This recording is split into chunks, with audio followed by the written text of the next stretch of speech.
दंगों की साजिश का न्यायिक कमीशन ने अपनी रिपोर्ट दी है। कैसे समाजवादी पार्टी और कांग्रेस के समय में चुन चुन करके हिंदुओं को निशाना बनाया जाता था।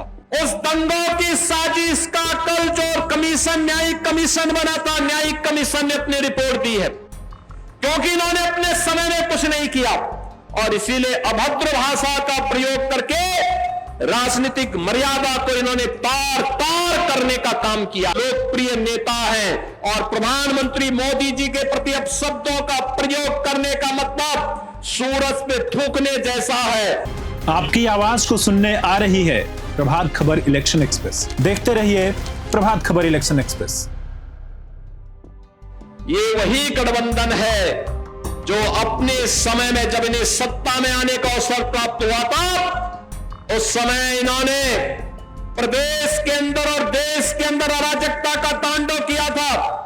आपने कल देखा होगा न्यूज़पेपरों में, आज के न्यूज़पेपर में और कल के विजुअल मीडिया और सोशल मीडिया रंगे हुए थे। संबल में 24 में वहां पर जिस प्रकार का दंगा करने की एक साजिश हुई थी, उस दंगों की साजिश का कल जो कमीशन न्यायिक कमीशन बना था, न्यायिक कमीशन ने अपनी रिपोर्ट दी है और न्यायिक कमीशन की उस रिपोर्ट के कुछ अंश सामने आए हैं। कैसे समाजवादी पार्टी और कांग्रेस के समय में चुन चुन करके हिंदुओं को निशाना बनाया जाता था, कैसे उनकी डेमोग्राफी को, उनकी जनसांख्यिकी को कम करके लगातार उन पर अत्याचार करवाए जाते थे, कैसे दंगे करवा करके हिंदू विहीन कर दिया जाता था क्षेत्रों को। लेकिन आज ये डबल इंजन की सरकार है, डेमोग्राफी को भी नहीं बदलने देगी और जो भी डेमोग्राफी को बदलने का दुस्साहस करेगा उसको स्वयं पलायन करने के लिए मजबूर होना पड़ेगा, क्योंकि अब बिना भेदभाव के शासन की योजना का लाभ हर नागरिक को प्राप्त हो रहा है। अब तुष्टीकरण नहीं, संतुष्टीकरण के माध्यम से सशक्तिकरण की तरफ हम लोग आगे बढ़ रहे हैं।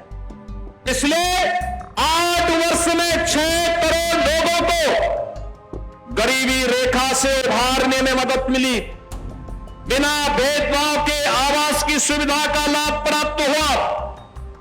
मुझे याद है इसी जनपद में ग्राम्य विकास मंत्री के रूप में डॉक्टर महेंद्र सिंह जी जब काम करते थे, श्री मोती सिंह जी ने बाद में इस परंपरा को आगे बढ़ाया। सर्वाधिक प्रधानमंत्री आवास योजना का लाभ प्रतापगढ़ जनपद के गरीबों को प्राप्त हुआ था, बिना भेदभाव के प्राप्त हुआ था।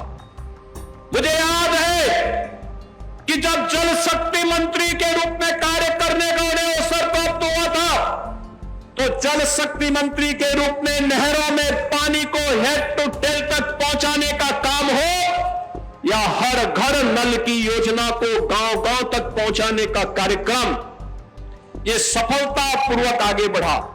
आज जब हर गरीब को पेयजल के लिए शुद्ध पानी उपलब्ध हो रहा है, हर खेत को पानी उपलब्ध किया जा रहा है, हर नौजवान के लिए रोजगार की सुविधा उपलब्ध करवाई जा रही है, हर गरीब को शासन की योजना में बिना भेदभाव के भागीदार बनाया जा रहा है, तो समाजवादी पार्टी और कांग्रेस को इससे सबसे ज्यादा पीड़ा हो रही है, क्योंकि इन्होंने अपने समय में कुछ नहीं किया और इसीलिए अभद्र भाषा का प्रयोग करके राजनीतिक मर्यादा को इन्होंने तार तार करने का काम किया है।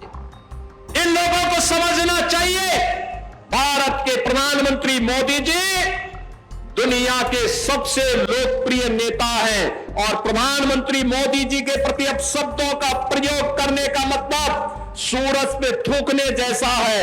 ये थूक इनके ऊपर आ रहा है, जनता जनार्दन इनके कृत्यों पर कहीं ना कहीं उसकी निंदा कर रही है, अपने को अपमानित महसूस कर रही है।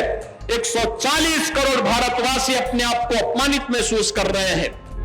प्रभातखबर.com, विश्वास वही, रफ्तार नहीं।